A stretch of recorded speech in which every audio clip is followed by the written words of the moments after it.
ഇവിടെ ഈയിടെ അടുത്ത കാലത്ത് ഒരു സഹോദരൻ പറഞ്ഞല്ലോ, മാർപ്പാപ്പ തെരഞ്ഞെടുക്കുമ്പോൾ അത്ര വലിയ ഗ്ലാമർ ഒന്നും ഇല്ലായിരുന്നു, തെരഞ്ഞെടുത്ത് കഴിഞ്ഞപ്പോഴാണ് ഗ്ലാമർ വന്നത്. എല്ലാ മാർപ്പാപ്പമാരെ കുറിച്ചും അങ്ങനെയാ പറഞ്ഞത്. കാരണം എന്താണെന്നറിയാം, ഒരു ദിവസം 5 ലക്ഷം കുർബാനയിലാണ് ആരുടെ പേര് പറയുന്നത്? മാർപ്പാപ്പയുടെ പേര് പറഞ്ഞ് പ്രാർത്ഥന ഉയരുന്നു. 5 ലക്ഷം കുർബാന ഒരു ദിവസം. 5 ലക്ഷം പേരാണ് ലയോ 14 മാർപ്പാപ്പയെ അനുഗ്രഹിക്കണമെന്ന് പറയുന്നു. അപ്പൊ ആ സഹോദരൻ പറഞ്ഞു, ഈ മാർപ്പാപ്പ തെരഞ്ഞെടുക്കുമ്പം ഗ്ലാമർ ഇല്ല, ഓരോ ദിവസം ചെല്ലുന്തോറും ഗ്ലാമർ ഇങ്ങനെ കൂടി വരിക. അപ്പം ഈശോയുടെ ഉള്ളിലേക്ക് 5 ലക്ഷം പ്രാർത്ഥനകൾ ഉയരുക, 5 ലക്ഷം കുർബാന ഒരു ദിവസം ഉയരുക. അപ്പൊ എന്നാ ഷൈനിങ് ആന്ന് ചിന്തിച്ചു നോക്കി. അപ്പൊ നമുക്ക് ഷൈൻ ചെയ്യണമെന്ന് എന്ത് ചെയ്യണം? ദൈവത്തെ നമ്മുടെ ഉള്ളിൽ ഉണർത്തിയിരിക്കണം. അതുകൊണ്ടാണ് നമുക്കൊരു നിരന്തരം, നമ്മളൊക്കെ ചിന്തിച്ചു നോക്കിയാൽ, നമ്മൾ പ്രാർത്ഥന, നമ്മള് മോർണിംഗ് പ്രയറിനൊരു സമയമുണ്ട്, ലഞ്ചിനൊരു സമയമുണ്ട്, മോർണിംഗ് ബ്രേക്ക്ഫാസ്റ്റിനൊരു സമയമുണ്ട്, കോഫിക്കൊരു സമയമുണ്ട്, ഇതെല്ലാത്തിനും സമയമുണ്ട്. പ്രാർത്ഥനയ്ക്കൊരു സമയമുണ്ട്. പണ്ടുണ്ടായിരുന്നു അച്ചട്ടെന്ന രീതിയിലല്ലായിരുന്നു പ്രാർത്ഥനയ്ക്ക് സമയം കൊടുത്തുകൊണ്ടിരുന്നു. അപ്പൊ അതുകൊണ്ട് നമ്മൾ ശ്രദ്ധിക്കണമേ. വീണ്ടും മത്തായിയുടെ സുവിശേഷം 15-ാം അധ്യായം 21-ാമത്തെ വചനം, 15-21. അതായത് അവിടെ ഈശോ അവിടെ നിന്ന് പുറപ്പെട്ട് ടയർ, സീദോൻ എന്നീ പ്രദേശങ്ങളിലെത്തി. അപ്പോൾ ആ പ്രദേശത്ത് നിന്ന് ഒരു കാനാൻകാരി വന്ന് കരഞ്ഞപേക്ഷിച്ചു, കർത്താവേ, ദാവീദിന്റെ പുത്ര, എന്നിൽ കനിയണം. എൻ്റെ മകളെ പിശാച് ക്രൂരമായി ബാധിച്ചിരിക്കുന്നു. എന്നാൽ ഒരു വാക്കുപോലും ഈശോ ഒരു വാക്കുപോലും ഉത്തരം പറയുന്നില്ല. മത്തായിയുടെ സുവിശേഷം 15-ാം അധ്യായം 21-ാമത്തെ വചനമാണ്. കരഞ്ഞ് ഒരു സ്ത്രീ ഈശോയുടെ അടുത്ത് ചെല്ലുക, ഈശോയെ, എൻ്റെ മകളെ പിശാച് ക്രൂരമായി ബാധിച്ചു. ഇത്രയും നിസ്സഹായതയോടുകൂടെ ഒരു പെണ്ണ് ഈശോയുടെ അടുത്ത് ചെല്ലുമ്പം ഈശോ എൻ്റെ ഒരു വാക്കുപോലും പറയാതിരുന്നു. ഒരു വാക്കുപോലും പറയുന്നില്ല. ഞാൻ ആദ്യം ചിന്തിച്ചു, എന്ത് മനുഷ്യനാ ഇങ്ങനെ, എന്തൊരു ഈശോയായത്. പക്ഷെ അവിടെ ദൈവശാസ്ത്രജ്ഞന്മാർ പറയുന്നൊരു കാര്യമുണ്ട്. അവിടെ ദൈവശാസ്ത്രജ്ഞന്മാർ പറയുന്നുണ്ട് എന്തുകൊണ്ടാണ് ഉത്തരം കൊടുക്കാത്തതെന്ന് പറയുന്നുണ്ട്. കാരണം ഈ മകളോട് ഈശോ ചോദിക്കാതെ ഒരു ചോദ്യം ചോദിക്കുകയാണ്, അമ്മേ, നീ എവിടെയായിരുന്നു? പിശാച് ബാധിക്കണമെങ്കിൽ ഒരു അമ്മയില്ലേ? ഈ അമ്മ എവിടെയായിരുന്നു? അമ്മ അലേർട്ടായോ? അമ്മ നിരന്തരം ശ്രദ്ധിക്കണമായിരുന്നു. അമ്മ ശ്രദ്ധിക്കാത്തത് കൊണ്ടാണ് പിശാച് ഈ മകളുടെ ഉള്ളിൽ കയറിയത്. ഞാനും നിങ്ങളും ശ്രദ്ധിക്കുന്നുണ്ടെങ്കിൽ പിശാച് എൻ്റെ ഉള്ളിൽ കയറുമോ? എഴുതി വെച്ചിട്ടില്ല സുവിശേഷത്തില്, ഗൃഹനാഥൻ ഉണർന്നിരുന്നാൽ കള്ളന് ഭവനവേദനം ചെയ്യാൻ ഒരിക്കലും സാധിക്കുകയില്ല. ഞാൻ ഉണർന്നിരുന്നാൽ എൻ്റെ ഉള്ളിൽ പിശാചിന് ഒരിക്കലും കടന്നു വരാൻ പറ്റുകയില്ല. അപ്പൊ അതുകൊണ്ടാണ് ധ്യാനമൊക്കെ നമ്മളെ ഉണർത്തുകയാണ്. ഒരു ഉണർത്തു പാട്ടാണിത്. എന്നെ അനുഗ്രഹിക്കാൻ വേണ്ടിയിട്ടുള്ള ഉണർത്തു പാട്ടാണ് ഈശോയുടെ. അപ്പൊ ഞാൻ ചിന്തിച്ചുകൊണ്ട് നടന്നാൽ മതി. പണ്ട് നമ്മുടെയൊക്കെ ആധാരങ്ങൾ പരിശോധിക്കണം. വൈദികരുടെ ആധാരത്തിൽ വൈദികരുടെ ജോലി എന്തെന്നറിയാമായിരുന്നു. വൈദികരുടെ തൊഴിലിനെ കുറിച്ച്, തൊഴിലുണ്ട് അവിടെ എഴുതി വെച്ചിരിക്കുന്നതന്നെ ദൈവവിചാരം. അച്ഛന്മാരുടെ തൊഴില് ദൈവവിചാരമായിരുന്നു. അതല്ലേ, പണ്ട് അച്ഛന്മാരെ കാണണമെങ്കിൽ എവിടെയാ അവര് പള്ളിയിലായിരിക്കും.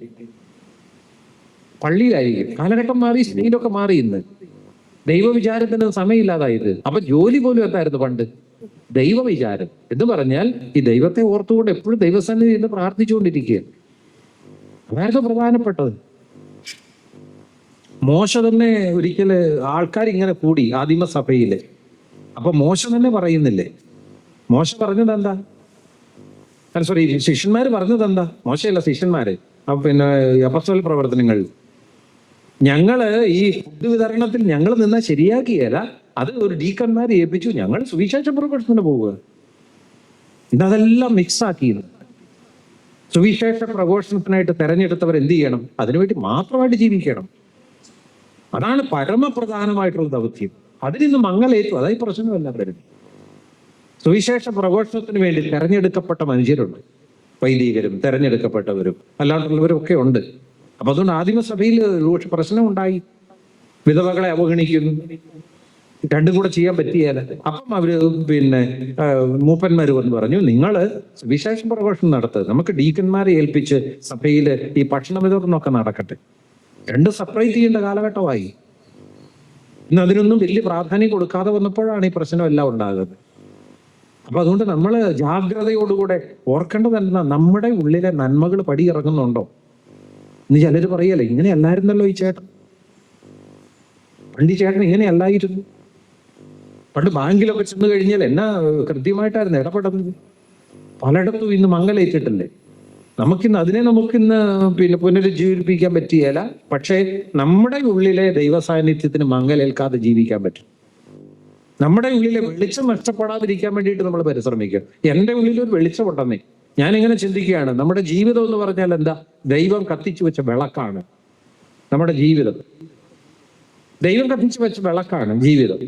ഈ വിളക്ക് കെടുമ്പോഴെന്താണ്? ജീവൻ പോയി. ആ വിളക്ക് കെടാതെ നമ്മൾ സൂക്ഷിക്കണം, വിളക്ക് കെടാതെ. അപ്പൊ അതിനു വേണ്ടിയിട്ടാണ് എല്ലാ ദിവസവും ഇരുന്ന് നമ്മളൊരു പരിധി വരെ ഇരുന്ന് പ്രാർത്ഥിക്കണം, ദൈവവിചാരത്തോടു കൂടി പോകണം. കാരണം എൻ്റെ ഉള്ളിൽ ദൈവം കത്തിച്ചു വെച്ച വിളക്ക് കെടാതെ നോക്കണം. ആ വിളക്ക് കൊണ്ടാണ് നമുക്ക് മറ്റുള്ളവർക്ക് വെളിച്ചമാകേണ്ടത്. മദർ തെരേസ ഒരു വെളിച്ചമല്ലായിരുന്നു, നമ്മുടെ മാർപ്പാപ്പ ഒരു വെളിച്ചമല്ലായിരുന്നു. ധാർമ്മികതയുടെ ഒരു വെളിച്ചം നൽകുകയല്ലേ. യുദ്ധമൊക്കെ നടക്കും, മക്കളെ അങ്ങനെ വേണ്ട, യുദ്ധം ഒരു പരിഹാരമല്ല, ചങ്കൂറ്റത്തോടെ പറയുന്നില്ലേ? ആ വെളിച്ചം ഉള്ളത് കൊണ്ടല്ലേ. ഇന്ന് ലോകം കൊടുക്കുന്ന ആയുധങ്ങൾ കൊടുത്തല്ലേ സഹായിക്കുന്നത്. ഇപ്പൊ ഇസ്രായേല് യുദ്ധം നടത്തും, അമേരിക്ക ആയുധം കൊടുത്തു. ഇറാനിനും വേണ്ട ആയുധം വേറൊരു കൊടുക്കുന്നു. ആയുധം എന്തിനാ കൊടുക്കുന്നത്? നശിപ്പിക്കാനുള്ള ആയുധം. നമ്മൾ വെളിച്ചം കൊടുക്കേണ്ടവരല്ലേ. പരസ്പരം എങ്ങനെ വെളിച്ചമാകാം, എങ്ങനെ മറ്റുള്ളവർക്ക് നന്മയാകാം. അപ്പൊ അതുകൊണ്ട് എൻ്റെ ഉള്ളിലെ നന്മകള്, എൻ്റെ ഉള്ളിലെ ചൈതന്യത്തിന് മങ്ങലേൽക്കാതെ നമുക്ക് ജീവിക്കാൻ പറ്റും. അതിനാണ് നമ്മൾ സാക്ഷ്യം വഹിക്കേണ്ടത്, അതിനാണ് നമ്മൾ ചിന്തിക്കേണ്ടത്. കഴിഞ്ഞ ദിവസം ഒരു അടക്കിന് പോയപ്പോഴേക്കും വികാരിച്ചനെ പ്രസംഗിക്കുന്നത്. അപ്പൊ ഈ വികാരിച്ചൻ പ്രസംഗം പറയാണ്, ഇതുപോലെ ചൈതന്യമുള്ള ഇനി 2 കൂടെ ഉള്ളൂ ഈ ഇടവകയില്. ചട്ടയും മുണ്ടുമൊക്കെ എടുത്ത് ആദ്യം പള്ളി വരുമായിരുന്നു. അപ്പൊ എന്നെ പോലും പ്രാർത്ഥനയിൽ തീഷ്ണതയോടെ ജ്വലിപ്പിച്ചത് ഈ അമ്മച്ചിയാണ്. ഞാൻ ആ രാവിലെ എണീക്കാനുള്ള കാരണം ഈ അമ്മച്ചിയാണ്. ഈ അമ്മച്ചി അതിരാവിലെ വരും, അല്ലെ പള്ളിയുടെ മുറ്റത്ത് നിൽക്കും. കപ്പിയാർ വരുന്നതിന് മുമ്പേ ആ അമ്മച്ചി വരും. അപ്പൊ എന്ത് ചെയ്യും? അച്ഛനെ എണീക്കാൻ തുടങ്ങി, അച്ഛനിരുന്ന് പ്രാർത്ഥിക്കാൻ തുടങ്ങി. അച്ഛൻ നമുക്ക് ഒരുമിച്ചിരുന്ന് പ്രാർത്ഥിക്കാൻ. അങ്ങനെ വന്ന് അച്ഛന് നേരത്തെ വരാൻ തുടങ്ങി, ഈ അമ്മച്ചിയും വരാൻ തുടങ്ങി. അച്ഛൻ പറയുകയാണ്, എന്നെ പ്രാർത്ഥനയിൽ വളർത്തുമായിരുന്നു ഈ അമ്മച്ചി. അത് പ്രസംഗം കഴിയുമ്പോഴോ, അച്ഛാ ശകലം കൂടെ കറക്റ്റായിട്ട് പറയണം കേട്ടോ, അത് തിരിഞ്ഞില്ല, അത് കഴിഞ്ഞ പ്രാവശ്യത്തെ പ്രസംഗം പോലെ ഒത്തില്ല പ്രാവശ്യത്തെ പ്രസംഗം. അപ്പൊ അത്ര സിസ്റ്റമാറ്റിക് ആയിട്ട് കേൾക്കുന്നതല്ലേ. അപ്പൊ നോക്കി, നമുക്കൊക്കെ ഒരു അമ്മച്ചിക്ക് അച്ഛനെ എന്നാ പറയും തിരുത്താൻ പറ്റുന്നു. കഴിഞ്ഞ ഞായറാഴ്ചത്തെ പോലെ ഒത്തില്ലെന്ന് അച്ഛൻ പറയും, പ്രസംഗത്തിൽ പറയുക. അപ്പൊ ഞാൻ ഈ അമ്മച്ചി കാരണം ശരിക്കിരുന്ന് ഒരുങ്ങും, ശരിക്കിരുന്ന് പ്രാർത്ഥിക്കും.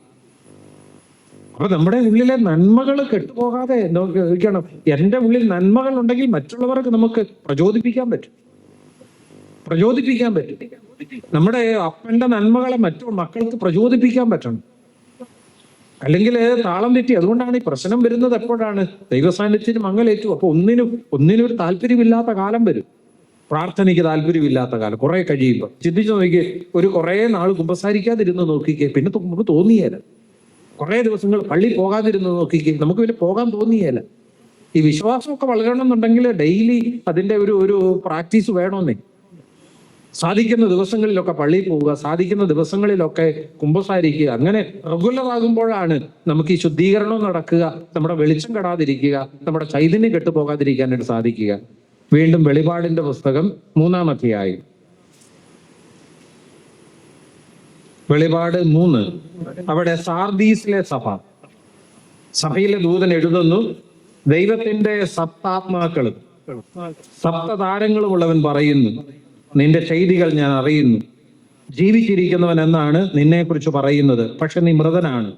ഉണരുക, നിന്നിൽ ആസന്ന മരണമായി അവശേഷിപ്പിക്കാൻ ഉത്തേജിപ്പിക്കുക. എന്തെന്നാൽ എൻ്റെ ദൈവത്തിന്റെ മുമ്പിൽ നിന്റെ എല്ലാ പ്രവൃത്തികളും പൂർണ്ണമായി നിർവഹിക്കപ്പെട്ടതായിട്ട് ഞാൻ കാണുന്നില്ലെന്ന്.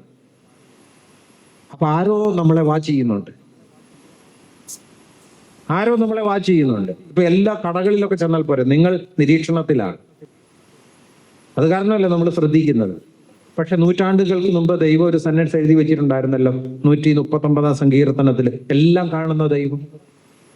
അപ്പൊ ഇവിടെ വെളിപാട് പുസ്തകം പറയുന്നത് എന്നതാണ്?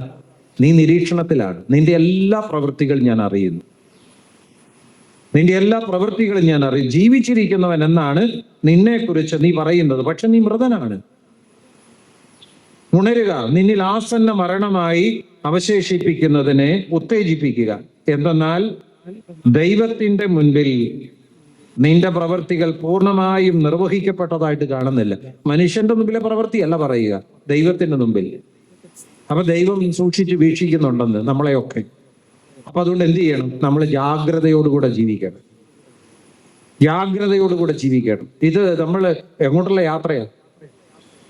ബൈബിളില് ആദത്തോട് ചോദിക്കുന്നില്ലേ, ആദം നീ എവിടാ? ഞാൻ ഇങ്ങനെ ചിന്തിക്കും, നമ്മളോട് ദൈവം ചോദിക്കുന്ന ചോദ്യം എന്നാണെന്നറിയാവോ? എവിടെ എത്തി?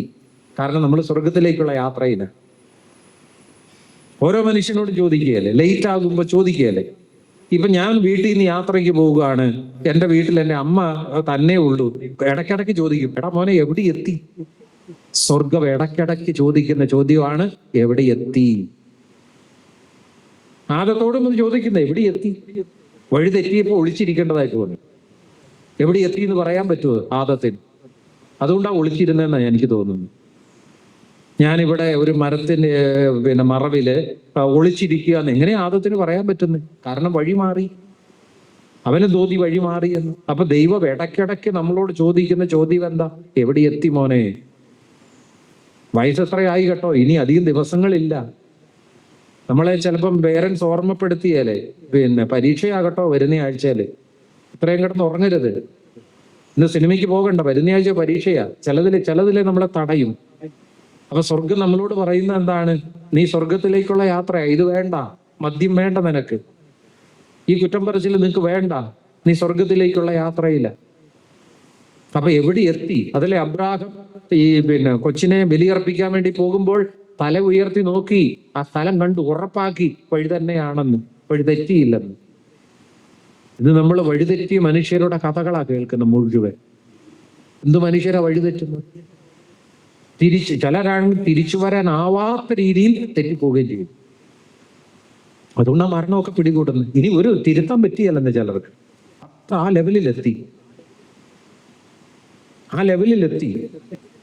ഒളിച്ചോടേണ്ട വരുന്നില്ല ചിലര്. ഭാര്യയുടെ മുഖത്ത് നോക്കാൻ പറ്റിയല്ല, അതുകൊണ്ട് ഇനി ഒളിച്ചോടിയേ പറ്റുള്ളൂ. എവിടെ ഒളിച്ചോടിയിട്ട് എവിടെയാ നിൽക്കാൻ പറ്റുന്നു? നമ്മൾ നടക്കേണ്ട വഴികളിലൂടെ നടക്കാതെ ഏതെങ്കിലും വഴികളിലൂടെ നമ്മൾ ഒളിച്ചോടിയാൽ നമുക്ക് എവിടെയെങ്കിലും സുരക്ഷിതത്വം കിട്ടുമോ? ആദിമാതാപിതാക്കന്മാർ ഒളിച്ചോടി, എവിടെയെങ്കിലും സുരക്ഷിതത്വം കിട്ടുമോ ഈ ലോകത്ത്? ഹാഗാർ ഒളിച്ചോടി, എവിടെയെങ്കിലും സുരക്ഷിതത്വം കിട്ടുമോ? മോശ ഒളിച്ചോടി, എവിടെയെങ്കിലും സുരക്ഷിതത്വം കിട്ടുമോ? അപ്പൊ ഇടയ്ക്കിടയ്ക്ക് സ്വർഗം ചോദിക്കുന്ന ചോദ്യമാണിത്, നീ എവിടെ എത്തിയെന്ന്. വയസ്സെത്രയായി? ഇനി അധികം. നമുക്കൊക്കെ ഒരു 25,000 സിസ്റ്റം ദിവസങ്ങളേ ഉള്ളൂ ഒരു മനുഷ്യന് ഈ ഭൂമിയിൽ. ഇവിടെ ഇരിക്കുന്ന പലരുടെയും, നമ്മുടെയൊക്കെ പകുതി മുക്കാലും കഴിഞ്ഞു. ഇനി ചുരുങ്ങിയ ദിവസം കൊണ്ട് എവിടെ എത്തണം?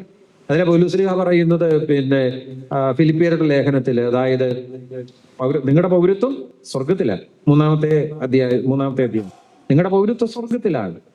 പിന്നിലുള്ളവയെ മറന്നുകൊണ്ട് മുന്നിലുള്ളവയെ ലക്ഷ്യം വെച്ചുകൊണ്ട് നമ്മൾ യാത്രയാകണം. അപ്പൊ ഇടയ്ക്കിടയ്ക്ക് ഇങ്ങനെ തല ഉയർത്തി നോക്കണം സ്വർഗം. അതുകൊണ്ട് നമ്മൾ ചിന്തിച്ചു നോക്കിയാൽ, നമ്മളിപ്പോ ഒരു 2 മാസത്തിനിടയിൽ എത്ര പ്രാവശ്യം സ്വർഗത്തെക്കുറിച്ച് ചിന്തിച്ചു? 2 മാസത്തിനിടയിൽ ചിന്തിച്ചു നോക്കണം. സ്വർഗത്തെക്കുറിച്ച് എപ്പോഴെങ്കിലും ചിന്തിച്ചോ? വിധിയെക്കുറിച്ച് നമ്മൾ ചിന്തിച്ചോ? നരകത്തെക്കുറിച്ച് നമ്മൾ ചിന്തിച്ചോ? ഇതൊക്കെ നമുക്ക് വിഷയമാകേണ്ടതല്ലേ? നാളെ ഒരു പരീക്ഷ ഉണ്ടെങ്കിൽ നമ്മൾ കെമിസ്ട്രി പരീക്ഷയാണ്, നമ്മൾ അതിനെക്കുറിച്ച് ചിന്തിച്ചുകൊണ്ട് നടക്കുകയല്ലേ? കടബാധ്യത ഉണ്ടെങ്കിൽ നമ്മൾ അതിനെക്കുറിച്ചല്ലേ നിരന്തരം ചിന്തിക്കുന്നത്? നമുക്ക് ഉറപ്പുള്ളൊരു കാര്യം സ്വർഗവും നരകവും ഒക്കെയാണ്. എന്തേ അതിനെക്കുറിച്ച് ചിന്തിക്കാത്തത്? ഈ പരീക്ഷയെക്കുറിച്ച് ചിന്തിക്കാത്തത്?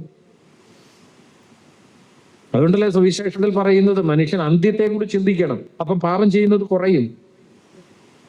ഞാൻ എവിടെ എത്തിച്ചേരും? അപ്പോൾ സ്വർഗം ചോദിക്കുന്ന ചോദ്യമല്ല, നീ എവിടെ എത്തിയെന്നാ ചോദിക്കുന്നത്. നീ ജീവിക്കുന്നവനാ, നീ ജീവിച്ചിരിക്കുന്നവൻ എന്നാണ് നിന്നെക്കുറിച്ച് പറയുന്നത്. പക്ഷെ നീ മൃതനാണ്. അതുകൊണ്ട് നീ ആസന്ന മരണമായി നീ ഉണരണം, നീ ഉണർന്നെണീക്കണം. ചിന്തിച്ചു നോക്കി, ഇപ്പം ബൈബിളിൽ നമ്മൾ കാണുന്നുണ്ട്, മോശ ജനിച്ചു കഴിഞ്ഞ് അവരുടെ നിയമം അനുസരിച്ച് ഈജിപ്തുകാർ പറഞ്ഞിരിക്കുന്ന എന്താണ്? ആണാണെങ്കിൽ കൊല്ലണം, നൈൽ ഗതിയിൽ ഒഴുക്കി കൊന്നു കളയണം. അപ്പൊ അതിനേക്കാളും വലിയ കൽപ്പന ദൈവത്തിന്റെ കിടപ്പുണ്ട്. അതാണ് നമ്മൾ ചിന്തിക്കേണ്ടത്. ഇത് നാട്ടിലെ ഒരു കൽപ്പനയാണിത്. പക്ഷെ ദൈവത്തിന്റെ കൽപ്പന അതിനേക്കാൾ മുമ്പുണ്ട്. എന്താണ്? ജീവനെ സംരക്ഷിക്കണം. അപ്പൊ അവരെന്ത് റിസ്ക്, ഞാൻ ഇങ്ങനെ ചിന്തിക്കുകയാണ്, ഈ പേരൻസ് എന്ത് റിസ്ക് എടുത്താണ് മോശ എന്ന ആ കുഞ്ഞിനെ സംരക്ഷിച്ചത്. കാരണം ആർക്ക് വേണ്ടിയിട്ടാണ്? ദൈവത്തിന് വേണ്ടി. ദൈവം തന്ന ജീവൻ പ്രാർത്ഥിച്ചു നേടിയതാണ്. അപ്പൊ ആരുടെ കൽപ്പനയാണ് നമ്മൾ നടത്തേണ്ടത്? സ്തുതികർമ്മിണികൾ എന്ന് പറഞ്ഞ 2 സ്ത്രീകളെ കുറിച്ച് അവിടെ പുറപ്പാടിന്റെ പുസ്തകത്തിലുണ്ട്. രാജാവ് പറഞ്ഞിട്ടുണ്ട്, നിങ്ങൾ വയറ്റാട്ടിമാരാണ്, നിങ്ങൾ ചെന്ന ആൺകുട്ടികളാണ്, കൊന്നു കളഞ്ഞേക്കണം. പക്ഷെ അവര് പ്രാധാന്യം കൊടുത്ത ആരുടെയാ?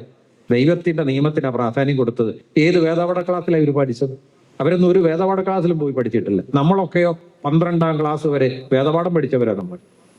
എന്ന് പറഞ്ഞാൽ ദൈവം ആരാണ്, സ്ത്രീത്വം എന്താണ്, നമ്മുടെ ഡ്യൂട്ടി എന്താണ്, നമ്മൾ എന്തെല്ലാം കാര്യങ്ങൾ ചെയ്യണം, നമ്മുടെ ധാർമ്മികത എന്താണ് എന്ന് ഡീറ്റെയിൽ ആയിട്ട് നമ്മൾ പഠിച്ചിട്ടുള്ളവരാണ്. 10ാം ക്ലാസ് വരെ 12ാം ക്ലാസ് വരെ വേദപാഠം പ്ലസ് അമ്മയുടെ ഗുരുക്കന്മാരുടെ എല്ലാം നമ്മൾ പഠിച്ചിട്ടുള്ളവർ.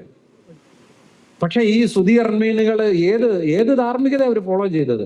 അവർ ദൈവത്തിന്, അവരുടെ മനസ്സിലെ ദൈവ സാന്നിധ്യത്തിന് മങ്ങലേറ്റിട്ടില്ല. രാജാവ് അത് പോയപ്പോട്ടെ, ജീവൻ പോകുമായിരിക്കും അങ്ങേയറ്റം പോയ. പണ്ടത്തെ വിശുദ്ധന്മാരുടെയൊക്കെ ഇതെന്നതായിരുന്നു? ദൈവത്തെക്കാൾ അധികമായി മനുഷ്യരെ, രാജാവേ ഞങ്ങൾക്കൊറ്റ നിയമമേ ഉള്ളൂ, അത് ദൈവത്തിന്റെ നിയമമാണ്. ജീവൻ പോലും ജീവന്റെ മുമ്പില്ല, ഭരണത്തിന്റെ മുമ്പിലാണ് നിൽക്കുന്നത്. ഞങ്ങൾക്കിനി ഒരൊറ്റ നിയമമേ ഉള്ളൂ, അത് ദൈവത്തിന്റെ നിയമമാണ്. അപ്പം ഈ മോശയെ കൊല്ലാതെ അവരെന്തു ചെയ്തു? അവര് സംരക്ഷിച്ചു. ഇനി അവരുടെ സൈന്യം, അവരുടെ പട്ടാളക്കാരും പോലീസും ഒക്കെ എല്ലാ വീടിന്റെയും അടുപ്പിലൂടെ ഇങ്ങനെ നടപ്പുണ്ട്. എന്ത് ടെൻഷൻ എടുത്തു ഈ പേരൻസ്. ആർക്ക് വേണ്ടിയിട്ട്? ഈ കൊച്ചിന് വേണ്ടി. ദൈവം തന്ന കൊച്ച്. ആ കൊച്ചിനെ കൊന്നു കളഞ്ഞിരുന്നെങ്കിലും രക്ഷയുണ്ടാകുമായിരുന്നു അവർക്ക്. ചിന്തിച്ചു നോക്കി. അപ്പൊ നമുക്ക് രക്ഷ കിട്ടുന്ന എവിടുന്ന്? ചിലപ്പോൾ നമ്മളിലൂടെ ജനിക്കുന്ന കുഞ്ഞുങ്ങൾക്കായിരിക്കും രക്ഷ കിട്ടുക. അപ്പൊ എന്ത് ചെയ്യണം? അവരെ ശ്രദ്ധിച്ചു വളർത്തണം. സമ്പത്ത് കുഞ്ഞുങ്ങളിലൂടെ, അനുഗ്രഹം വരുന്ന കുഞ്ഞുങ്ങളിലൂടെയാണ്. അപ്പൊ അവരെ ശ്രദ്ധിച്ച് നമ്മൾ വളർത്തിയാലേ നമുക്ക് വളരാൻ പറ്റുള്ളൂ. അപ്പൊ ഞാനിങ്ങനെ ചിന്തിക്കും, ശരിക്കും റിസ്ക് എടുത്താണ് ഈ മോശയെ ഈ മാതാപിതാക്കന്മാർ വളർത്തിയത്. കൊല്ലുവാണെ കൊല്ലട്ടെ. അവരുടെ ജീവൻ പോലും അപകടത്തിലാക്കിക്കൊണ്ടാണ് അവര് മോശയെ വളർത്തിയത്. അതിന്റെ ഫലം കിട്ടുകയും ചെയ്തു. ഇന്ന് നിസ്സാര കാര്യങ്ങൾക്ക് വേണ്ടിയിട്ടല്ല കൊച്ചിനെ കൊല്ലുന്നത്. എന്തിനാ കൊല്ലുന്നത്? ഓരോ കാരണങ്ങളൊക്കെ. കഴിഞ്ഞ നാളില് ഒരു ഭാര്യ ഭർത്താവും കൂടെ വരുന്നത്. ഞങ്ങൾ 2 പേരും കൂടെ ഡിസൈഡ് ചെയ്തു, ഒരാളുടെ അല്ലെന്ന് എന്ന് പറഞ്ഞാൽ സന്തോഷത്തോടെ പറയും, ഞങ്ങൾ 2 പേരും കൂടെ ഡിസൈഡ് ചെയ്തത്. പെട്ടെന്നാണ് അടുത്ത അൺഎക്സ്പെക്റ്റഡ് ആയിട്ടാണ്. അൺഎക്സ്പെക്റ്റഡ് അല്ല, ദൈവത്തിന്റെ അനുഗ്രഹം അൺഎക്സ്പെക്റ്റഡ് ആയിട്ടാണ് വരുന്നത്. പക്ഷെ ദൈവത്തിന്റെ അനുഗ്രഹമാണെന്ന് അവർക്ക് മനസ്സിലാക്കാൻ പറ്റിയില്ല. ഞങ്ങൾ ആ കുഞ്ഞിനെ നശിപ്പിച്ചു. ആ കുഞ്ഞാണ് ഇവരുടെ ഭാവി നിശ്ചയിക്കുന്നതെങ്കിലോ? പിന്നെ ജീവിതകാലം ചെയ്ത ഒരു തെറ്റിന്റെ പ്രവൃത്തി ജീവിതകാലം മുഴുവൻ അവരെ പിന്തുടരുകയല്ലേ. അപ്പൊ അതുകൊണ്ട് പ്രിയപ്പെട്ടവർ എന്ത് ചെയ്യണം? നമ്മുടെ ഉള്ളിൽ എല്ലാം ശ്രദ്ധിക്കുന്ന ഒരു ദൈവം ഉണ്ടെന്നുള്ള തിരിച്ചറിയണം. എല്ലാം ശ്രദ്ധിക്കുന്ന ഒരു ദൈവം. വേറെ ഒന്നും നമ്മൾ ചിന്തിക്കേണ്ട. ദൈവമുണ്ട്, ദൈവത്തിന്റെ സാന്നിധ്യമുണ്ട്. അപ്പൊ എന്ത് ചെയ്യണം? എൻ്റെ ഉള്ളിലെ ദൈവ സാന്നിധ്യത്തിന് ഞാൻ പ്രാധാന്യം കൊടുക്കണം. അതാണ് നമ്മുടെ ഏറ്റവും വലിയ ബലം. നമ്മൾ ഉണ്ണുമ്പോഴും ഉറങ്ങുമ്പോഴും നടക്കുമ്പോഴും എന്തിനാ ദൈവം കുരിശിൽ മരിച്ചത്? നമ്മുടെ കൂടെ ജീവിക്കാൻ. എന്തിനാ ഉയർത്തെഴുന്നേറ്റത്? നമ്മുടെ കൂടെ ജീവിക്കാൻ. അപ്പൊ എൻ്റെ ഹൃദയം എന്താണ്? ദൈവത്തിന്റെ ആലയമാണ്. ദൈവത്തിന്റെ ആലയമാണ് നമ്മുടെ ഹൃദയം. ആ ഹൃദയത്തിനാണ് നമ്മൾ പ്രാധാന്യം കൊടുക്കേണ്ടത്. അപ്പൊ അതുകൊണ്ട് നമ്മുടെ രീതികൾ ഇനി മാറണം. ധാർമ്മികത, ദൈവത്തിന്റെ നിയമത്തിനാണ് നമ്മൾ പ്രാധാന്യം കൊടുക്കേണ്ടത്. രണ്ടുകൊണ്ട് നമ്മുടെ മുമ്പിൽ ഇപ്പൊ യൂദാസിന്റെ മുമ്പിൽ 2 തീരുമാനം വരികയാണ്. യൂദാസിനോട് ചോദിച്ചു, നിനക്ക് ഈ 30 വെള്ളിക്കാശ് വേണോ അതോ ഈശോ വേണോ? ഈശോയുടെ കൂടെ നടന്ന വ്യക്തിയാണ്. 2 ചോദ്യമേ ഉള്ളൂ. നിനക്ക് 30 വെള്ളിക്കാശ് വേണോ അതോ ഈശോയെ വേണം?